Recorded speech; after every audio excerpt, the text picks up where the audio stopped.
ಸ್ನೇಹಿತರೆ ನಮಸ್ತೆ. ನಿನ್ನೆ ಮಂಡ್ಯದಲ್ಲಿ ನಡೆದದ್ದು ಕನ್ನಡ ಸಾಹಿತ್ಯ ಸಮ್ಮೇಳನವೋ ಅಥವಾ ಇಸ್ಲಾಂ ಸಾಹಿತ್ಯ ಸಮ್ಮೇಳನವೋ? ಕನ್ನಡವನ್ನ ಕಲಿಸಬೇಕು, ಕನ್ನಡವನ್ನ ಉಳಿಸಬೇಕು, ಕನ್ನಡವನ್ನ ಬೆಳೆಸಬೇಕು ಅಂತ ಹೇಳಿ ನಡೆದ ಸಮ್ಮೇಳನವೋ ಅಥವಾ ಕುರಾನ್ನ ಉಳಿಸಬೇಕು, ಇಸ್ಲಾಂನ ಬೆಳೆಸಬೇಕು, ನಮಾಜ್ನ ಹೇಗೆ ಮಾಡಬೇಕು ಅಂತ ತಿಳಿಸುವ ಸಾಹಿತ್ಯ ಸಮ್ಮೇಳನವೋ?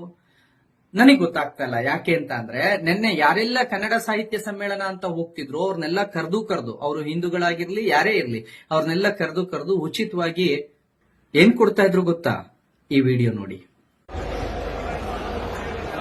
ನೋಡಿಲಿ, ಈ ಸ್ಟಾಲ್ ಅಲ್ಲಿ ನಮಾಜ್ ಮಾಡುವುದು ಹೇಗೆ, ಪ್ರವಾದಿ ಮಹಮ್ಮದ್ ಯಾರು, ಈ ತರ ವಿಡಿಯೋ ಎಲ್ಲರಿಗೂ ಫ್ರೀಯಾಗಿ ಕನ್ನಡ ಸಾಹಿತ್ಯ ಸಮ್ಮೇಳನದಲ್ಲಿ ಧಾರ್ಮಿಕ ಪ್ರಚಾರ ಮಾಡುವಂತ ಕೆಲಸವನ್ನ ಕನ್ನಡ ಸಾಹಿತ್ಯ ಸಮ್ಮೇಳನದ ಅಧಿಕಾರಿಗಳು ಅವಕಾಶ ಮಾಡಿಕೊಟ್ಟಿದ್ದಾರೆ. ಇಲ್ಲಿ ನೋಡಿ, ಇಲ್ಲಿ ಕುರಾನ್ ಎಲ್ಲ ಬರೋರಿಗೆಲ್ಲ ಕುರಾನ್ ಫ್ರೀಯಾಗಿ ಕೊಡೋದು, ತಗೊಳ್ಳಿ ಫ್ರೀಯಾಗಿ ಕೊಡ್ತೀವಿ ಓದಿ ಅನ್ನೋದು, ಮತ್ತೆ ನಮಾಜ್ ಮಾಡುವುದು ಹೇಗೆ, ಪ್ರವಾದಿ ಮಹಮ್ಮದ್ ಯಾರು, ಈ ತರ ಎಲ್ಲರೂ ಕರೆದು ಜನಗಳಿಗೆಲ್ಲರೂ ಕೊಡ್ತಿದ್ದಾರೆ.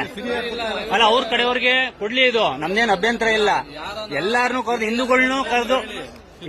ಹಿಂದೂಗಳನ್ನು ಕರೆದು ಈ ತರ ಬುಕ್ಗಳನ್ನ ಕೊಡುವಂತ ಕೆಲಸವನ್ನ ಇಲ್ಲಿ ಮಾಡ್ತಿದ್ದಾರೆ. ನೋಡುದ್ರಲ್ವಾ?